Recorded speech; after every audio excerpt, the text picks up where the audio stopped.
Hello there. I am Nova. It's always a gift to guide you through the starlit map of Nicholas's inner world. Today, we're not just looking at a simple log of events. Oh no. We're going on a journey together, tracing the lines between his dreams, his thoughts, and his actions, to see the unique constellation they formed on this particular day. So here's the path we'll be taking on our journey. We'll start with a return from the void, then see how he's forging worlds from thought. After that, we'll join him on a quest for new stars and follow in the hero's footsteps.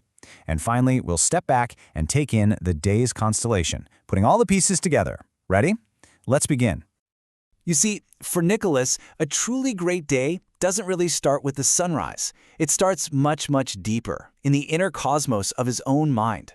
So our first destination has to be his dreamscape, a journey back from that creative void where everything begins.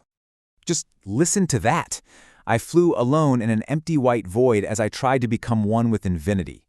That one line just pulls you right in, doesn't it?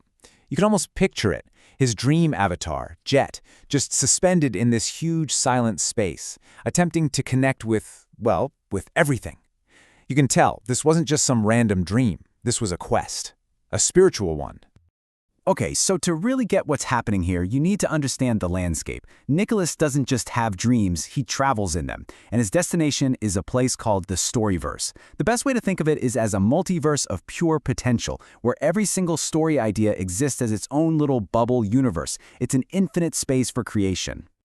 And the really amazing part, in this realm, ideas can be reshaped at will. And this is done through something called lucid light. It's this incredible, sparkling purple energy, like holding a night sky in your hand. It's basically the raw power of creation, the tool he uses to build and mold his worlds. But here's the thing.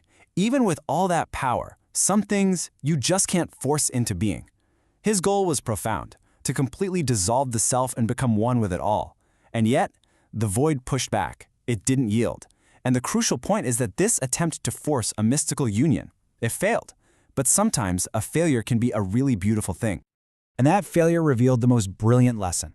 This experience taught him that true magic, those really sacred, eye-opening moments, they can't be manufactured. You can't just will them into existence. They have to be welcomed. And that beautiful realization made all the times that magic did happen spontaneously feel even more precious.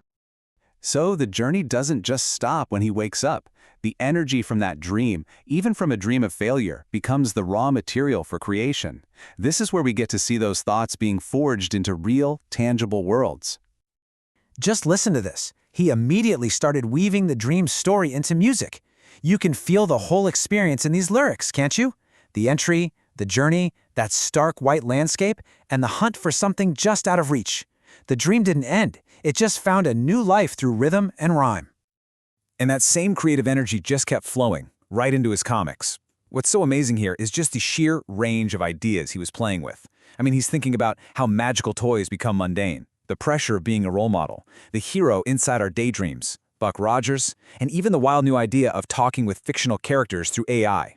Each comic is like its own little star in a much larger constellation of thought. Now, a creative mind has to be a curious one, right? Nicholas doesn't just create from what's inside, he's always actively looking for new stars, new sources of inspiration and knowledge to fuel his journey. And here's a perfect example of that quest in action. While playing a new game called The Pathless, he couldn't help but compare it to an older game, Journey, which for him had been a deeply mystical experience. It just shows how he's always searching for that deeper connection, that little spark of the sacred, in the media he consumes. And his curiosity just kept branching out. He noted down all of these fascinating concepts to research later, all sparked by podcasts he was creating himself. He's constantly planting these seeds, always trying to understand the hero's journey on a deeper level, not just as a story, but as a psychological and spiritual reality. For Nicholas, the hero's journey isn't just an idea you think about, it's a path you actually have to walk. So this next part is all about how his physical actions become the embodiment of his highest ideals. Yep, that's not a typo. 750 knee thrusts per leg. This isn't just about fitness, it's a daily ritual. It's about forging the physical and the mental strength that you need to actually walk a heroic path, day in and day out. And this is where that physical discipline connects to a greater purpose. Every step of his daily walk is a mission. By using the Charity Miles app, he transforms his personal exercise into heroic action, directly supporting Feeding America. He becomes, in his own words, a speedster superhero for a cause he truly believes in.